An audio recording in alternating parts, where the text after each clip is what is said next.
provably therapy at bed.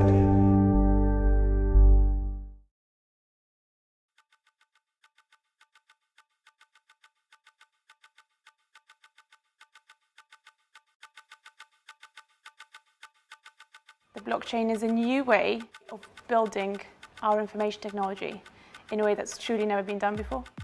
The blockchain is my darkest nightmare.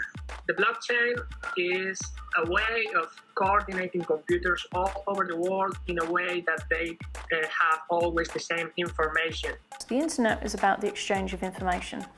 Blockchain is about exchange of assets and exchange of value. Because of the blockchain, in the future there's going to be less reliance on central points of authority to handle data and to handle transactions and the rules around how that data is used. Blockchain is the final sort of crest on that tsunami of digital technologies that will really challenge fundamentally the way we structure society. It really is a generic technology like the web. You can build almost any kind of political system on top of it. It can enhance almost any political model.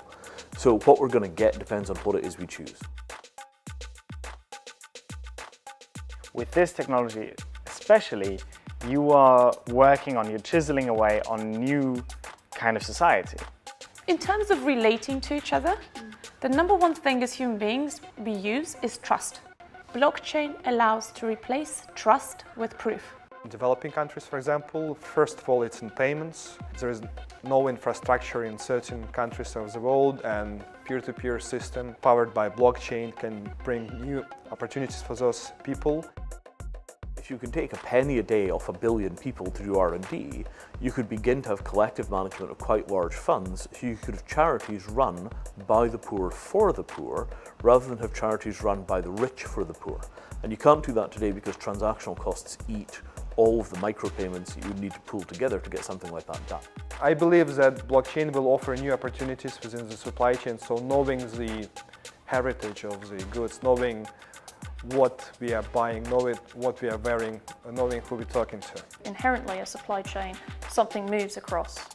And generally, they don't actually share data with one another. But with a distributed ledger, they're forced to. Once a transaction is entered into the blockchain, it becomes very quickly an immutable truth. Imagine you have a record that you can't erase. Like everything else on a blockchain, once it's posted, it can never be removed, or in blockchain lingo, it is immutable. When we talk about blockchain, having something on a distributed ledger, we still have to worry about what it will be in 5, 10, 20 years' time. A smart contract is a piece of code, now on the blockchain, which performs the function of a legal contract without the interference of a possibly corruptible human agency. In a way, code is law. We don't control it, we can't alter it once it's been implemented, and it will do what it's been built to do. When you're looking at money, you're looking at governance, you're looking at law, that's not trivial stuff. That's not just something that you can reinvent with a few lines of code.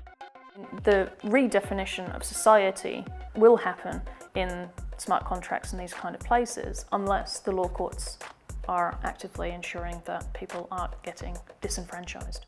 Information systems, they are fundamentally social. And when we think about a bank or a certain organization, we have to understand that it's not only technologies we have to be aware of, but also the social interaction of people. And we have to understand how we can map that into the system. At the moment, we're building a new reality that's based on how a very homogeneous group of people sees the world. Developers are implementing systems and they make millions of small decisions all the time. And the tapestry of these decisions then makes a system. And that system then decides whether you get a mortgage or not, or that system decides what you see of your friends. Do we want a bunch of very young, bright, but solely trained in computer science, basically men, deciding what our society looks like? We have to make sure that we find a way of expressing our intentions in a way that it's understandable by both the machines and the humans. We need a Hippocratic oath for developers, mainly because decentralized computer infrastructure does not necessarily mean decentralized power. I think it's so important to differentiate between blockchains and the blockchain, because a lot of the vision you get in corporations or startups is that there is one blockchain and it will be theirs. Something that everyone needs to participate in, the discussion about society and economy, and also governance, how we rule ourselves. These are topics that we've been discussing for thousands of years. The blockchain represents a similar function as constitutions or even manifestos for groups. So it's this idea that you write down a set of ethics and then you act by them. Particularly artists and kind of fringe groups have always been very innovative in terms of governance models and the way in which they organize and cooperate with one another. And I think that the blockchain creates an opportunity for those forms of governance to become legible and usable by other communities. Because of blockchain in the future, we'll have a new economic system, we'll redefine the way that governance is done.